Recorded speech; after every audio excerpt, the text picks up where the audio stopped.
अस्सलाम वालेकुम नाज़रीन, आज इस लेक्चर में आप लोगों को हम बताने जा रहे हैं कि CO29 डिनाइल क्या होता है और वो क्यों मौसूल होता है।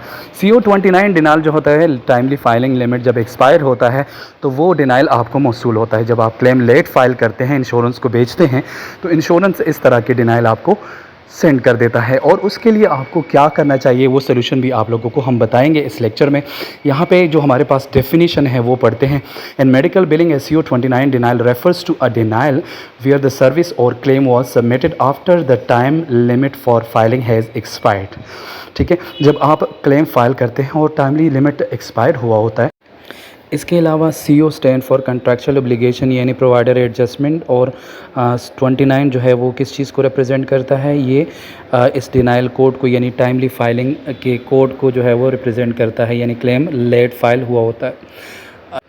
इसके अलावा steps to handle CO29 denial, इनको कौन से स्टेप्स जो है वो हम फॉलो करते हैं CO29 डिनाइल को रिज़ॉल्व करने के लिए। चेक द फाइलिंग लिमिट्स, हमारे पास फाइलिंग लिमिट्स जितने भी पेयर्स है, जितने भी इंश्योरेंसेस है, उनकी लिस्ट होनी चाहिए ताकि जब हम क्लेम सबमिट करते हैं तो हमें पता हो कि उसके 90 डेज़ है, 30 डेज़ है, 60 डेज़ है, कितने डेज़ हैं और हम क्लेम कितने टाइम बाद सबमिट कर रहे हैं, तो हमें पहले ही से पता होगा। इसी वजह से हम क्लेम जो है वो हमेशा से यही कोशिश होगी कि क्लेम को हम टाइमली फ़ाइल करें।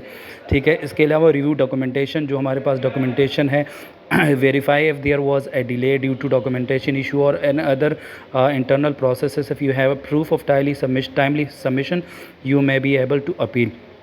जब आपके पास टाइमली प्रूफ हो कि आपने जो डॉक्यूमेंटेशन है वो लेट मौसूल हुए हैं या कुछ भी टेक्निकल इशू की वजह से, या आपने क्लेम सबमिट किए किसी गलत इंश्योरेंस को और फिर आपको बाद में पता चलता है, आपको डॉक्यूमेंट रिसीव होते हैं कि भाई पेशेंट की ये इंश्योरेंस थी, तो आप जो है वो उनको जब सबमिट करेंगे, आपके पास टाइमली प्रूफ होगा तो वो क्लेम आपको सही मतलब प्रोसेस हो जाएगा। इसके अलावा सम टाइम डॉक्यूमेंटेशन डॉक्टर की भी डिले हो जाती है। इसके अलावा स्टेप नंबर 3 है appeal a possible.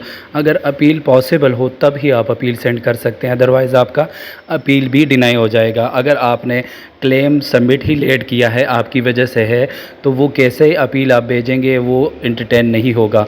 If there were extenuating circumstances payer delay patient eligibility issue that cause the late filing, you might be able to appeal the denial with proper documentation. उस case में आप कर सकते हैं जब आपकी insurance की eligibility का इशू हो इंश्योरेंस के साथ, या इंश्योरेंस ने कुछ प्लान्स चेंज किए और या कोई पेयर की तरफ से डिले हो जाता है, उस केस में आप अपील दायर कर सकते हैं विद प्रॉपर डॉक्यूमेंटेशन। जो आपके प्रोग्रेस नोट्स हैं उनके साथ आप अपील दायर करके क्लेम प्रोसेस कर सकते हैं, अदरवाइज़ इंश्योरेंस जो है आपके इस क्लेम को कभी भी एंटरटेन नहीं करेगा। इसके अलावा ऑप्शन नंबर 4 है write off. If the appeal is not possible or unsuccessful, the amount associated with the denied claim may need to be written off as per the payer contractual obligation terms. जो standard guidelines है उसके बाद हम claim को right of करेंगे। Claim पे नहीं होगा, दैट्स वाई हम क्लेम को राइट ही करेंगे।